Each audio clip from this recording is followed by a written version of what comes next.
kebebasan pers adalah salah satu pilar utama demokrasi, terutama di Amerika Serikat. Namun, pilar ini baru-baru ini diguncang oleh pernyataan mengejutkan dari Presiden Donald Trump.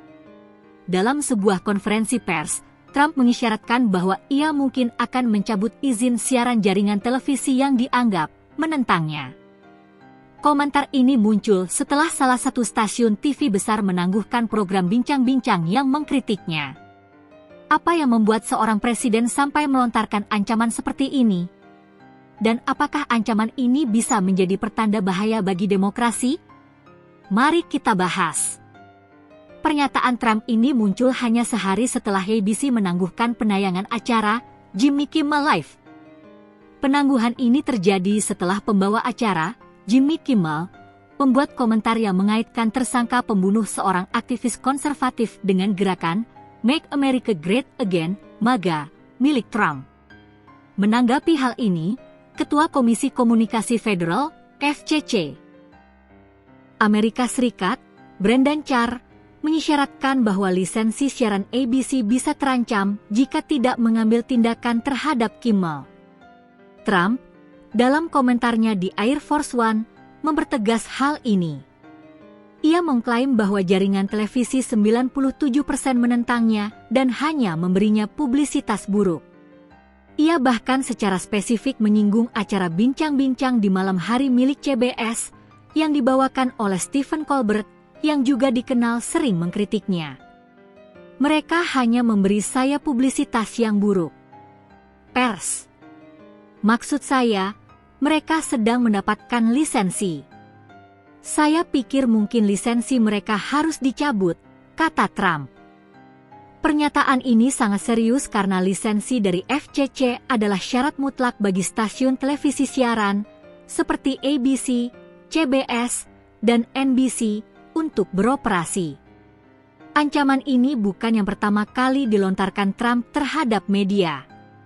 Namun, para kritikus dan ahli mulai melihatnya sebagai bagian dari pola perilaku yang lebih besar. Menurut buku How Democracies di karangan ahli dari Harvard, Stephen Levitsky dan Daniel Ziblatt, seorang politisi bisa menunjukkan ciri otoriter jika mereka memperlihatkan 4 tanda. Salah satunya adalah menunjukkan kesediaan untuk membatasi kebebasan sipil lawan, termasuk media. Para pengamat berpendapat bahwa ancaman Trump yang mengaitkan lisensi dengan isi konten yang tidak disukainya, sesuai dengan definisi ini.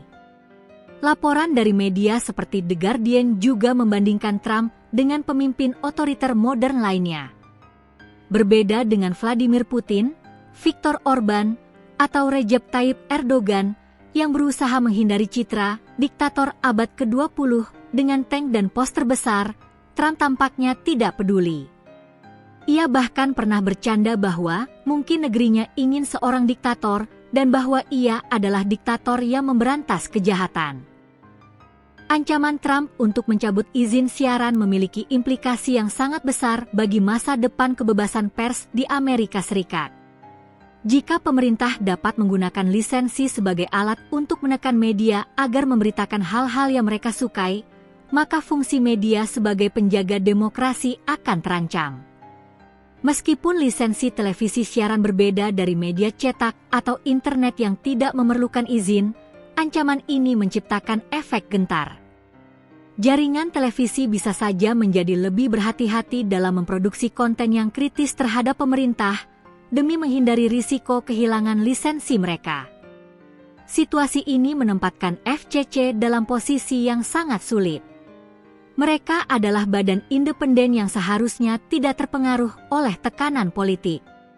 Namun, pernyataan ketua mereka sendiri menunjukkan adanya kemungkinan FCC akan berpihak pada tuntutan pemerintah.